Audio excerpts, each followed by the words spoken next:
Hello and welcome to my Northern Premier League Midlands Division Review, your weekly home for everything happening in the Empower Midlands. I'm David Garton. I'll be breaking down all the key results from the past week, analysing the big talking points, and checking out how the league table is shaping up and looking ahead to the next round of games. Now, obviously, normally I start the show by discussing any talking points throughout the week. It's been very quiet this week, as you can imagine, as we've not had a transfer window. The transfer window closed the other week, so obviously it's very quiet on player transfers. But with the bank holiday weekend for Easter, we've had an awful lot of fixtures to go through. So we will go through the fixtures as they were played. So the first game we had was Friday, the 3rd of April. It was AFC Rushden Diamonds versus Mickleover, which finished 0-0 in front of a healthy crowd of 417. So it was a 0-0 draw. The point obviously not really great for either team. Mickleover did have a red card when Jay Alexander was sent off on the 42nd minute. So that's the first game of the bank holiday weekend. We then move on to Saturday the 4th of April. So we'll go through the fixtures. Basford took on Wellingborough. This game finished 2-1 to Basford United. So it was Oliver Wilson that gave Basford the lead on the 45th minute. And then on the 65th minute, Ethan Stewart made it 2-0. Wellingborough Town tried to mount a comeback with Jack O'Connor scoring a goal on the 87th minute to make it 2-1, but unable to find the equaliser. That was in front of a decent crowd of 376. Boldmere St Michaels versus Belper. This finished 2-0 to Boldmere St Michaels. Frankie Ealing scored on the 2nd minute. And then 4 minutes later, Talani Amatola scored to make it 2-0. Belper were able to get back into that game. That was in front of a crowd of 162. Bourne Town versus Bedworth United, so a relegation battle at the bottom end of the table. Bourne Town took the lead on the 28th minute when Robbie Ellis scored the goal. Bedworth United's equaliser came on the 73rd minute when Oscar Barry scored to make it 1-1. That was in front of a decent crowd of 455. Coventry Sphinx versus Corby Town. So this would finish 2-0 to Corby Town, with both goals coming in the second half. Fletcher Toll would continue his scoring streak at the moment by scoring on the 62nd minute. Then Miguel and Guat would score on the 86th minute to seal all points for the away team and taking all 3 points back to Corby. That was in front of a crowd of 139. Lichfield City versus Carlton Town. So Carlton Town, who've been chased by Anstey Nomads at the moment, needed to get back to winning ways, and they did with a resounding 4-0 victory. It was obviously Carlton Town took the lead when Toby Moore scored in the 17th minute. Lewis DeRoe made it 2-0 on the 41st minute. Ashley Chambers would score in the second half on the 63rd minute to make it 3-0. Then Jason Law would make it 4-0 on the 95th minute to take all 3 points from Carlton to keep them at the top of the table. That was in front of a crowd of 255.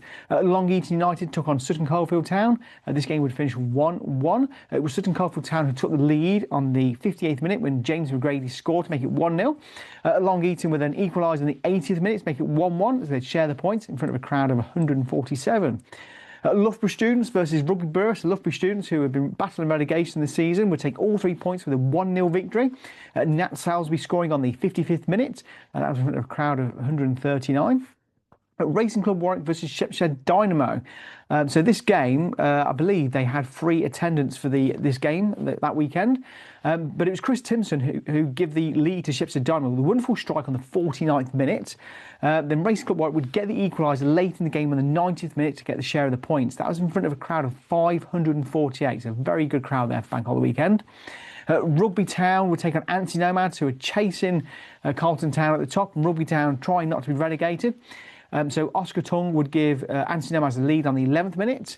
I don't know who scored the other goal, because I think it must have been an own goal. The NPL website doesn't list own goals. Then Tendai Chitsa would score in the 74th minute to seal all 3 points for Anstey Nomads. This was in front of a decent crowd of 426. Then we had St Neots Town struggling for relegation, playing Coleshill Town, who were pushing for a promotion place. So St Neots Town would take the lead, and not sure when they scored again because it's not shown on the NPL website. But then Harvey Williams would score a second goal on the 89th minute to make it 2-0. To almost seal all the points for St Neots Town. Coleshill Town would try mount a comeback with Gio Datey scoring in the 93rd minute, but able to find an equaliser late on. I think it was about 7 8 minutes added on that game when I saw the game on Saturday. That was in front of a decent crowd of 232. So before we look at the table, obviously we'll go through the results from Monday. So Anstey Nomads, who were pushing for promotion, were taking on Racing Club Warwick, with good form at the moment. Anstey Nomads would take this one 2-0. Corey Grantham would score in the 30th minute to make it 1-0, and Lewis Rose would continue his scoring form. making it 2-0 on the 90th minute. That was in front of a decent crowd of 502. Bedworth United took on St Neots Town, a game I would be attending. So two teams again battling for relegation. So St Neots Town took the lead on the 44th minute, but they did have a goal disallowed on the first 5 minutes of the game for offside. So if anyone wants to check out the highlights on Bedworth United's website, they'll see that. It's causing a bit of debate.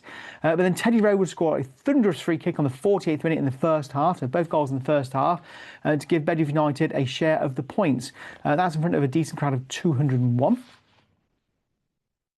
Belper Town took on Long Eaton United. So Belper Town, who are trying to continue their push to stay in the playoffs, would win this one 2-1.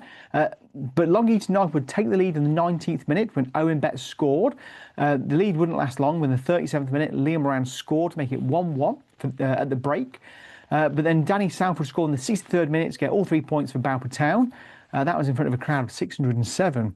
Carlton Town, who are battling out the top with Anstey Nomads, took on Basford, who are in the playoffs.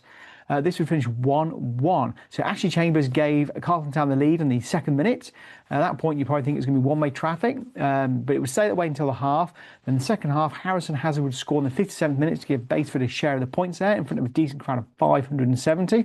Coleshill Town, who have been struggling just of late, trying to keep into the playoffs, took on Lichfield City. Now, this would finish 3-2 to Lichfield City. Coleshill Town would take the lead on the 13th minute when Theo Rose scored. Only for the equaliser to come about 15-16 minutes late on the 29th minute when Harvey Smith would get the equaliser for Lichfield City. Callum Griffin then scored in the 42nd minute to make it 2-1 to Lichfield City. Mason Rees would then score in the 47th minute to make it 2-2.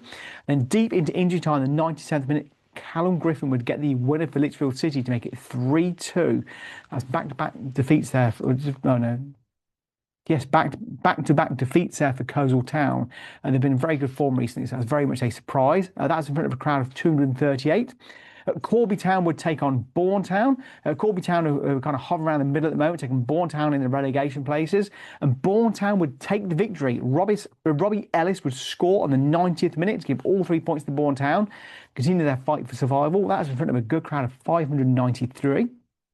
Mickleover took on Rugby Town. Mickleover, who do have an outside chance of the playoffs, took on Rugby Town, who are bottom of the table. Mickleover would win this 4-1. Mickleover took the lead in the 5th minute when Andy Dale scored. Rugby Town then get an equaliser on the 11th minute. I'm missing one of the goals because own goals don't show on here, so I don't know when the next goal was scored. But Manny Norkett would score on the 54th minute to make it 3-1 to Mickleover. Then Joshua Carter would score in the 83rd minute to make it 4-1 to Mickleover. That was in front of a decent crowd of 231. Rugby Borough would take on struggling Coventry Sphinx. So Rugby Borough, who do have an outside chance of relegation still, took on Coventry Sphinx, who are in the relegation places. But Coventry Sphinx would take the lead when Raymond Poker would score in the 34th minute. But Tyrell Waite would score a late equaliser in the 81st minute to make it 1-1. That's in front of a crowd of 142. Shepshed Dynamo would take on relegation threatened Loughborough Students. Now, this would finish 2-0 to Loughborough Students.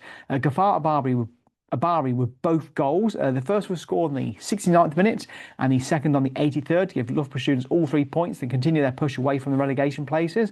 That was in front of a decent crowd of 348. Sutton Coldfield Town would take on Boldmere St Michaels. This would finish 3-0 to Sutton Coldfield Town. Bit of a shock result here, this one, I thought. Sutton Coldfield Town took the lead on the 1st minute when Jaden Campbell scored. Bayraid Abdul Awal Luketti, I think I said his name right, would then make it 2-0 4 minutes later on the 5th minute. The scoring was then finished on the 53rd minute when Reece Gibson would score to make it 3-0. There was a late red card for Boldmere St Michaels when Ben Lund was sent off on the 91st minute. That was in front of a really good crowd of 535. And we're saving the best crowd till last here. So Wellingborough Town, who are pushing for playoff place at the moment, would take on AFC Rushden Diamonds, whose form has been a bit all over the place recently. Wellingborough Town would take the lead on the 6th minute when Jack O'Connor would score to make it 1-0. And returning Cairo Taylor, I believe maybe his debut, again for Rushden Diamonds, would score on the 11th minute to make it 1-1 to give them a share of the points. That was in front of a really good crowd of 855. So that was a very good crowd there for Wellingborough. Nice to see these good crowds on the bank holidays. So that will lead us to the table. So what we'll do this week, because there was 2 rounds of games, we'll just go through the table from top to bottom. Right, so we have new leaders and then pitching in Northern Midland Premier Division. Anstey Nomads have gone top on goal difference. So Anstey Nomads and Carlton Town are both on 83 points, both played 39 games. Carlton Town's goal difference is plus 31. Anstey Nomads is plus 39. So with only a handful of games left to go now, this is anyone's division. It could go down to goal difference. There's an 8-goal swing needed. I can see both teams winning out until the end of the season. So it's going to be interesting to see what happens there. Basford stay in the playoffs despite their draw. Belper Town stay in the playoffs. So they're currently on 65 and 62. Coleshill Town are on 62 as well. The next team for the playoffs is Wellingborough and Lichfield City, both on 57. So there's a 5-point gap at the moment. Wellingborough, I did tip for the playoffs, obviously are struggling at the moment to get points on the board. So 5 points is massive at the moment there. Shepshed Dynamo on 56, Racing Club Warwick on 56. So both teams have an outside chance of playoffs. We then get to the mid-table teams with Corby Town sitting in 10th place, Rushden Diamonds on 11th, Mickleover on 52, Boldmere on 51, and Sutton Coldfield on 50. So I would say that's probably the point where we're saying teams are now safe. We'll then go from bottom to top. So Rugby Town are currently bottom of the table on 33 points. Their relegation has been confirmed. Rugby Town were relegated last season. We got a reprieve when I think it was Hinkley Road folded. So Rugby Town have so far finished bottom. They can still finish second bottom, but it's going to be a big push from there. St Neots Town are currently 21st place on 40 points. Coventry Sphinx on 41. Bourne Town on 43. That is the bottom four, the 4 teams who currently would go down as the table stands. Bedworth United on 45, Loughborough on 46, Rugby Borough on 48, Long Eaton on 49. Now, we've been saying for a while with these relegation places, how many points are you going to need to stay up? I kind of started with kind of 40, 42, 45, 48, 50. I would say probably Long Eaton on 49 are safe. Rugby Borough on 48 should be safe. But with 3 games to go, I honestly can't see which way this is going to go now at the moment. Loughborough keep winning, Bedworth keep winning games, Bourne Town keep winning. I just don't know which way it's going to go. It's really tight. I mean, obviously I do some work for Bedworth United. They've got Lichfield City next, which is a bit of a worry. But then they've got Rugby Town, which they're relegated, so you're not too sure what kind of team they're going to put out, and are they going to just defend and try cause an upset? And then they've got Mickleover last game of the season. But then you look at all the other fixtures. Everyone's got hard fixtures at the bottom. It's very difficult down there. You know, last season 36 points would have kept you safe. So far this season, it's another 9 points on top of that, with potentially another 3 or 4 points needed. So it's such a tight division this year. I've never seen anything like it in this league. So that's quite interesting to see. So that's the league table sorted. We will look at the next round of games and give you some predictions, which again, I'm probably going to get this completely wrong because this division is proving very hard to predict at the moment. So we've got no midweek action. So Saturday, the 11th of April, we've got a full round of games. So we will start with AFC Rushden Diamonds versus Rugby Borough. I'm going to go for a 1-1 draw on this one. I think the point will keep Rugby Borough safe for another season. I think I'll put them on 49 then. Rushden Diamonds, I think they're a bit hit-miss at the moment. So I'm going to go for 1-1. Basford versus Shepshed, I'm going to go for 2-1 to Basford. I think they're going to keep themselves in the playoff there. Boldmere St Michaels versus Anstey Nomads. I'm going to go for a 1-0 victory for Anstey Nomads here. It could be a few more goals than that. I think Boldmere are going to be hard to break down here at home. So I think Anstey are going to win, but it's only going to be 1-0. Bourne Town versus Carlton Town. I'm going to go for 3-0 to Carlton Town. Nothing to do with the fact that I do work for Bedworth United and I'd like Bourne Town not to win. I think Carlton Town are going to be too strong. Although Bourne Town are free scoring, so it's a hard one to predict. You'd like to think Carlton now, with that push for the playoffs, push for promotion, they need to get goals. So if I was Bourne Town or anybody else playing Carlton at the moment, I'd be very worried. Coventry Sphinx versus Sutton Coldfield Town. I think this is going to finish Coventry Sphinx 1, Sutton Coldfield Town 2. May not quite relegate Coventry Sphinx just yet, but I think it might just be another nail in the coffin there. Lichfield City versus Bedworth United. I'm going to go for a 1-0 victory for Bedworth United. The guys at Bedworth enjoy saying that, but I may not next week. That's going to be a very difficult game. I think if Bedworth win that, will end Lichfield City's promotion hopes. Hopefully if Bedworth win that, will almost keep them safe. That can go either way in all honesty. Long Eaton United versus Mickleover. I'm going to go for 2-1 victory to Long Eaton, which I think will secure then Long Eaton's stay in the division for another year. Loughborough Students versus Belper. Loughborough doing very well at the moment. Belper a bit up and down with the form. I think it's going to be a 2-2 draw. Racing Club Warwick versus Coleshill Town. Now, Racing Club Warwick are doing very well at the moment, and Coleshill Town have been struggling. Although Coleshill Town have been doing so well this season, I'm going to go 1-0 Racing Club Warwick. It could go either way, could be a draw. I'm going to give them the home advantage. Rugby Town versus Wellingborough Town. I'm going to go for 3-0 to Wellingborough. I think Wellingborough are going to have that final push for a playoff place. I think they are going to fall just short now. But interesting happens at Rugby Town. Are they going to put some youth players out? I don't know. Obviously being relegated, sometimes it can get the team together, and at the same time it can also make it very difficult at the same time. Other way around. St Neots Town versus Corby Town. I'm going to go 2-1 Corby Town here. Probably with my Bedworth United hat on again. Probably wishful thinking. Corby Town are good enough to win that game, but at the same time, they lost to Bourne last week. So they're good enough to lose at the same time. So I'm going to go 2-1 to Corby Town, which I may regret that decision on the predictions. So if anybody's got any of the predictions they want to share with me, want to argue with me, please feel free to challenge me on that. Right, so lots of goals there to talk about. Again, please go onto the club's social media pages, find out highlights, lots of highlights. I did the Bedworth United highlights at the weekend. Bourne Town do highlights. Lots of clubs do highlights. Coventry Sphinx do highlights. Racing Club Warwick's highlights are really good. Coleshill Town, Shepshed Dynamo highlights as well. Let's just name a few. So please, if you like the non-league football, please check out the highlights. Give them a like and share.